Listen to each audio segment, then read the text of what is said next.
Hi all, welcome to new recipe in elegance V blog. ఈరోజు నేను sandwich toast చేస్తున్నానండి. ఒక బిగ్ సైజ్ స్వీట్ కార్న్ తీసుకున్నాను, cheese layers, salt, chilli powder, ధనియా and coriander powder, small size onion, carrot small size, chilli flakes, oregano flakes. So ఇవి flakes, ఈ cheese but వేసినప్పుడు మనము బయట తిన్న టేస్టీ వస్తుందండి శాండ్విచ్ అనేది. దీనిలోకి నేను బాయిల్డ్ స్వీట్ కార్న్ చేసి మీకు చూపిస్తాను ఎలా టోస్ట్ చేస్తాను. ఇలా చేయటం వల్ల మన బయట తినటం అనేది తగ్గించేసి హోమ్మేడ్గా చేస్తే కిడ్స్కి, అడల్ట్స్కి కూడా మంచిదండి.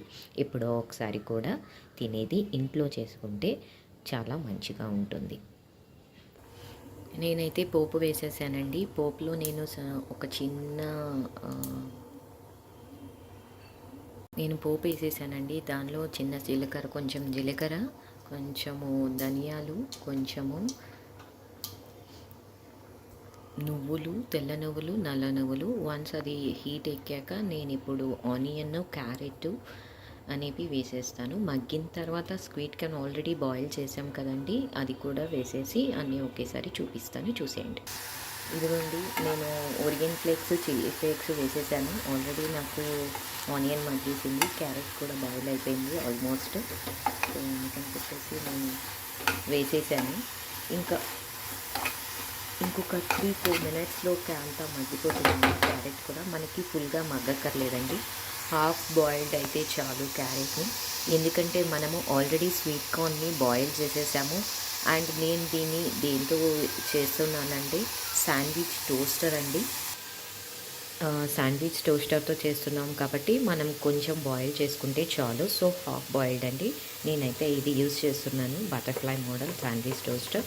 సో వన్స్ నేను అంతా స్టఫ్ అంతా పెట్టేశాక దీన్ని యూజ్ చేసుకొని నాకు ఇది ఒక 4-5 మినిట్స్కి బాయిల్ అయిపోతుంది. ఫైనల్ అవుట్పుట్ అనేది మీకు చూపించేస్తాను. స్టఫ్ అయితే రెడీ అయిపోయిందండి. నేను బటర్ బదులు గీ వేసేసుకుంటున్నాను, హోమ్మేడ్ గీ. సో అందుకని చెప్పేసి ఆల్రెడీ చీజ్ లేయర్స్ అనేవి వేసేస్తున్నాం కాబట్టి బటర్ బదులు నేను ఇందులోకి గీ వేసేస్తున్నాను. బ్రెడ్ స్లైసెస్ అయితే రెడీ అయిందండి. నేనైతే ఇప్పుడు దీనికి అవి చేసిన స్టఫ్ అనేది పెట్టేస్తున్నాను. మీకు కావాలంటే మీ ఇంట్లో చేసిన టాపింగ్స్ అప్లై చేయాలనుకుంటే అప్లై చేయొచ్చు, లైక్ సాసెస్, హోమ్మేడ్ సాసెస్ ఉంటే. బట్ నేనైతే ఏమీ అప్లై చేయట్లేదండి, జస్ట్ ఫర్ హైజీనిక్గా ఉండాలని చెప్పేసి. నేను చీజ్ కూడా మొత్తం తీసుకోలేదండి, జస్ట్ హాఫ్ మాత్రమే తీసుకున్నాను. ఎందుకంటే ఇది కిడ్స్కి కదా, సో అందుకని చెప్పేసి నేను హాఫ్ మాత్రమే తీసుకొని నేనంతా స్టఫ్ పెట్టేశాను, చీజ్ పెట్టేశాను. అండ్ బటర్ బదులు నేను గీ యాడ్ చేశాను, బటర్ పీసెస్ బదులు. సో మీ దగ్గర ఏమైనా పన్నీర్ అనేది హోమ్మేడ్ ప్రిపేర్ చేసి ఉంటే స్మాల్ సైజ్ పీసెస్ చేసుకొని మీరు అది కూడా యాడ్ చేసుకోవచ్చు, టేస్టీగా ఉంటుంది. ప్రజెంట్ అయితే నా దగ్గర పన్నీర్ హోమ్మేడ్ది అవైలబుల్గా లేదండి, అందుకని చెప్పేసి నేను ఇది యాడ్ చేయలేదు. నెక్స్ట్ టైం రెసిపీలో నీకు హోమ్మేడ్ పన్నీర్ ఎలా చేపిస్తానో కూడా చూపిస్తాను. ప్రజెంట్ అయితే ఈ రెసిపీ అనేది స్టఫ్ అయితే రెడీ అయిపోయింది. వెళ్ళిపోదాం మనం శాండ్విచ్ టోస్టర్కి. ఫైనల్ అవుట్పుట్ అనేది కూడా చూపించేస్తాను. టోస్టర్లో అయితే ప్లేస్ చేసేసానండి. Just wait for few minutes అండి, లైక్ 4-5 మినిట్స్. శాండ్విచ్ టోస్ట్ అనేది రెడీ అయిపోతుంది. నేనైతే ఆన్ చేసేసానండి టోస్ట్ని. మనకి రెడ్ బల్బ్ వచ్చేసింది కదండి, అక్కడ గ్రీన్ బల్బ్ అనేది పాపప్ అయి ఉంటే టోస్ట్ అనేది రెడీ అయిపోయినట్టండి. అది వెంటనే గ్రీన్ అయిపోయాక వెంటనే తీయకండి, జస్ట్ 1 or 2 మినిట్స్ అలా వెయిట్ చేయండి. టోస్ట్ అనేది బాగా టోస్ట్ అయిపోతుంది, బేస్ది అండ్ టాప్ది ఉన్నది. శాండ్విచ్ టోస్ట్ అయితే రెడీ అయిపోయిందండి. చూసారా ఎంత బాగుందో, పైన టోస్ట్ కూడా చాలా క్రిస్పీగా ఉంది కదండి. దీన్ని నేను ఎలా తీస్తున్నానంటే ఈ 2 కట్లరీ దాంతో చూస్తున్నానండి. ఎందుకంటే అది మళ్ళీ మన స్పూన్స్ కానీ నైఫ్స్ కానీ పెడితే అది అనేది హీట్ అయ్యి దాని కోటింగ్ అనేది పోతుంది. సో అందుకని చెప్పేసి దీన్ని యూజ్ చేస్తాను నేను.